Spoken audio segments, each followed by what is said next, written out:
So I'm going to talk about something that you not relate with dogs. Everybody has their moment and everybody has their own way of finding wisdom.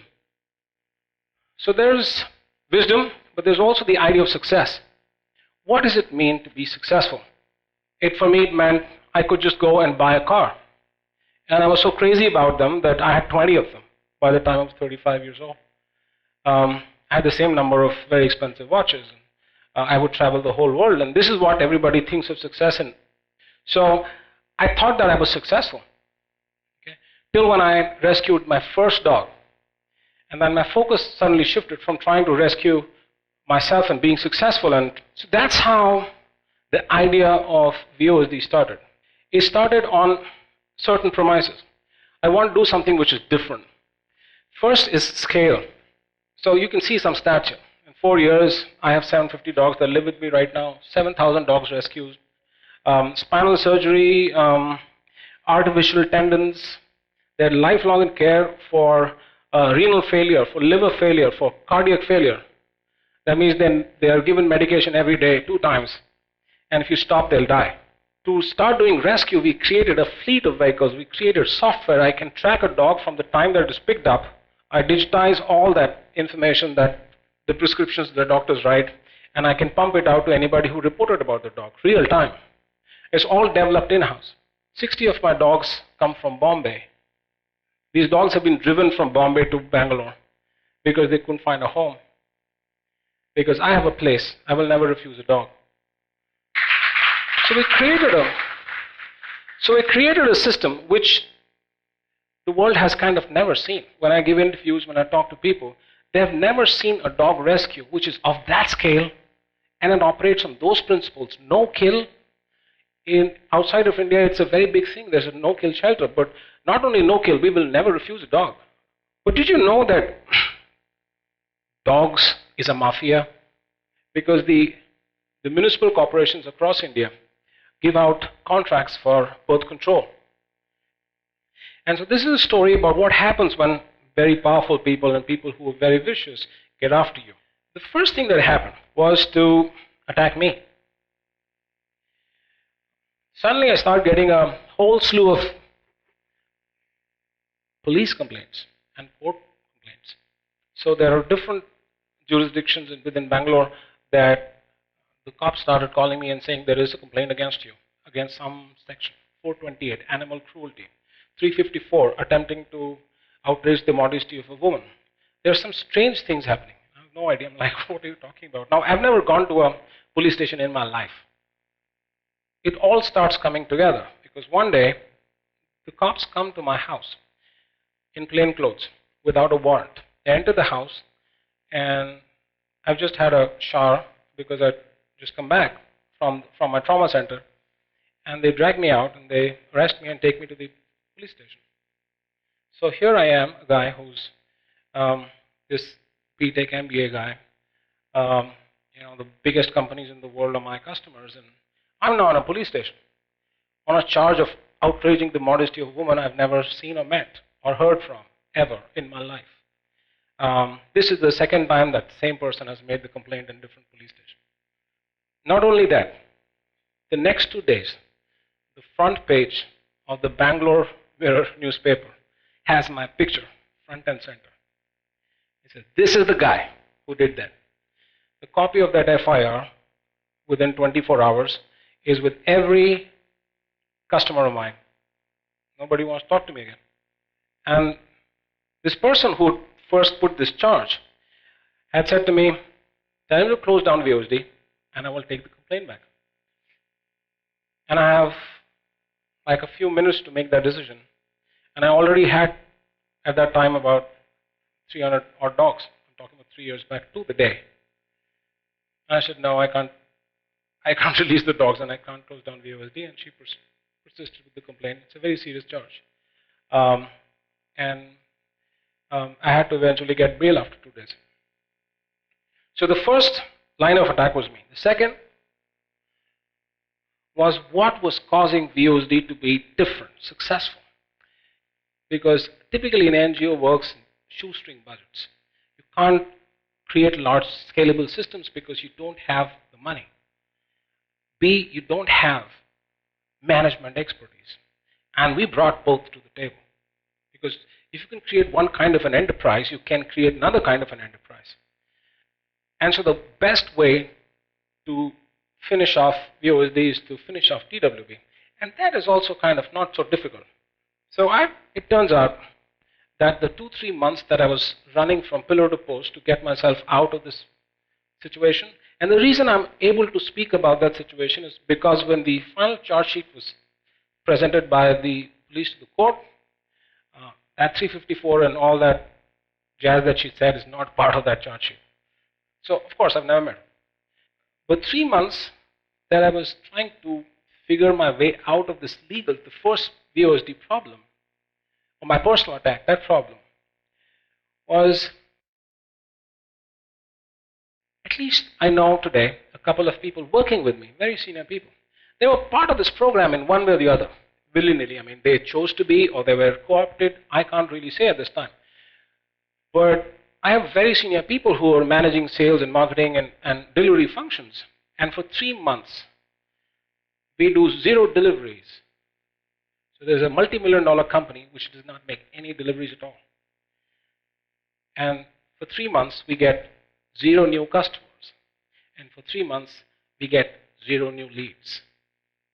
I went on from being this really valued, different company to having nothing in 3 months. But it was not 0, because now I had a debt of the working capital of 3 months, which is many crores of rupees, and I had a liability which was many millions of dollars. And there was only one person left in that company, and that was me. Everybody left.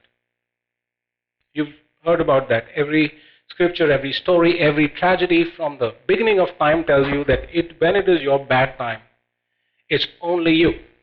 Everybody will leave you. But people have a sense of infallibility. When soldiers go to war, my father was a soldier. When soldiers go to war, you go because you think it's not going to hit you. The first bullet that hits your body, it's not the shock of dying, the shock of being hit. Because you can't imagine something's going to hit you. Because it happens to other people, it never happens to you. When it happens, it's just you. And I am living proof of that. The third attack was VOSD. And that's in those same 3 months. My vet leaves, and he's bought lakhs of rupees of supplies.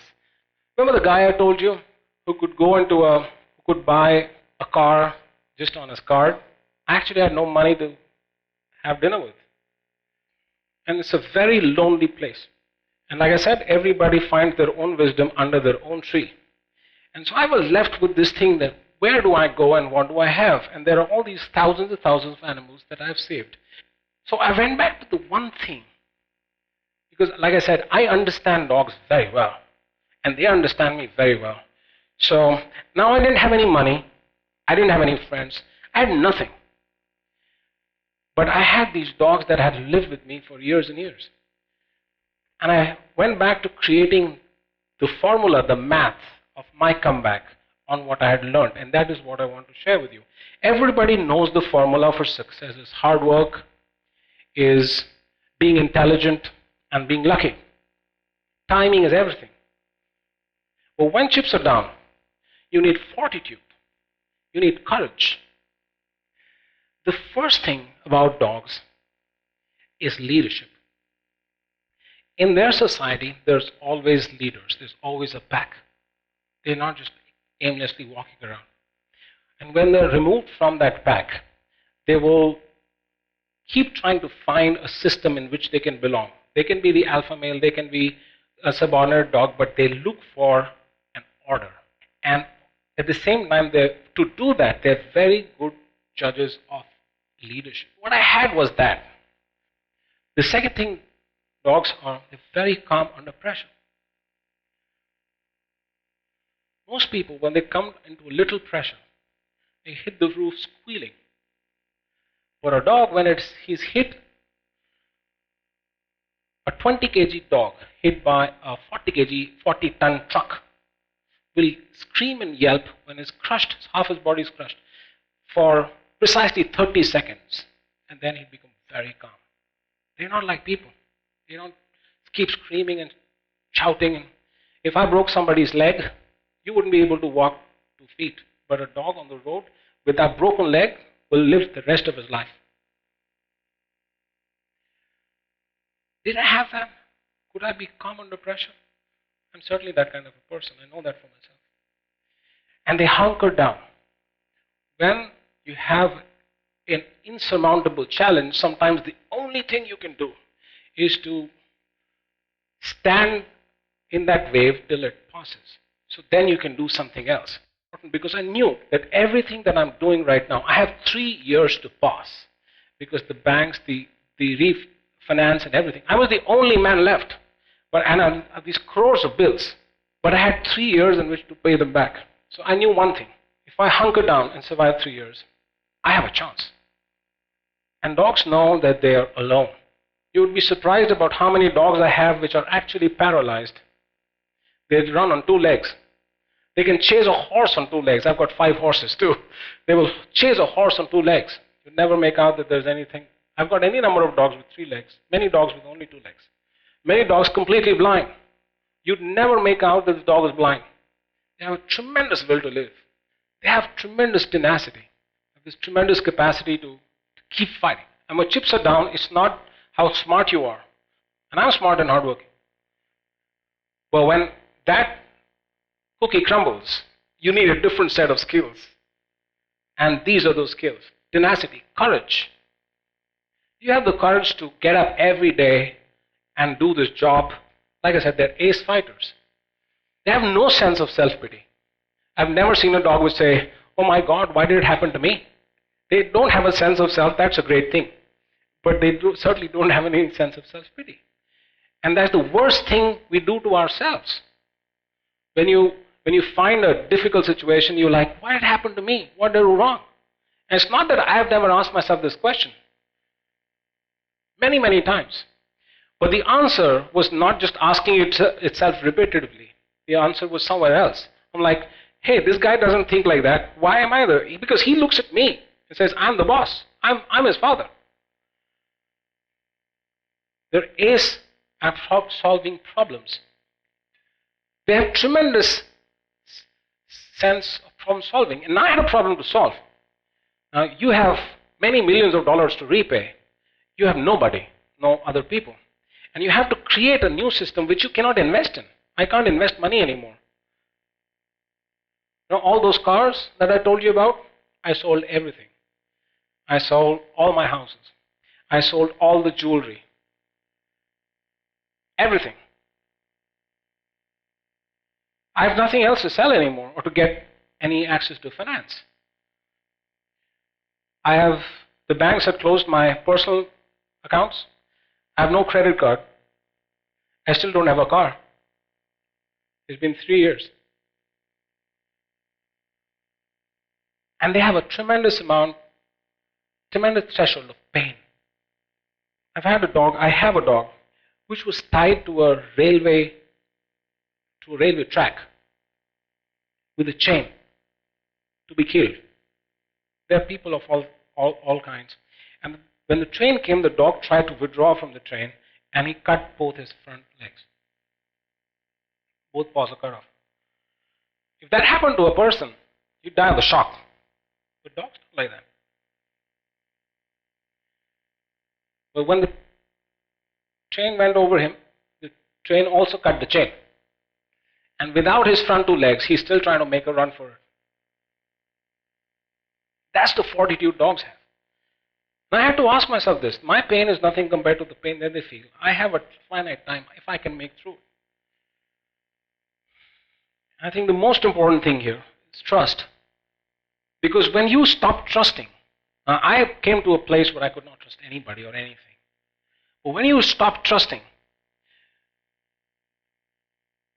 you cannot judge a situation for what it really is. Who are the people who can really help you? And they really want to be there for you for the reason that they like you. If you lose that sense, you're really, truly alone then. And there, if you get to that point, there's nothing that can save you because no man can fight the world only by himself or herself. Nobody can do that. And dogs exhibit that real quality because I get so many dogs every week which are, they have been abused, they have all the reason not to trust a person ever again. And the only thing I do with them is let them be. And sooner or later, they will wag their tails and come to me. Everybody asks me that question, why do they come to you? I said, I don't do anything. I just let them be.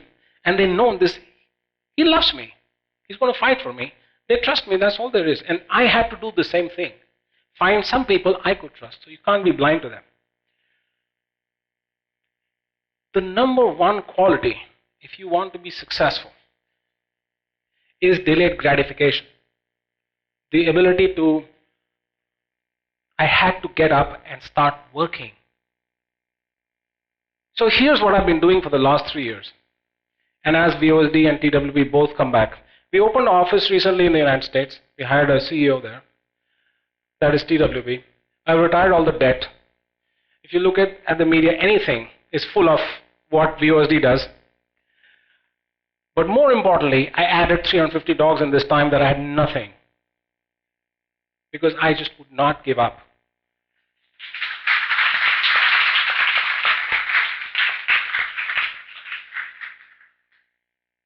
Interestingly, there's something called VOSD for people, where we give education, healthcare to poor children and families around us.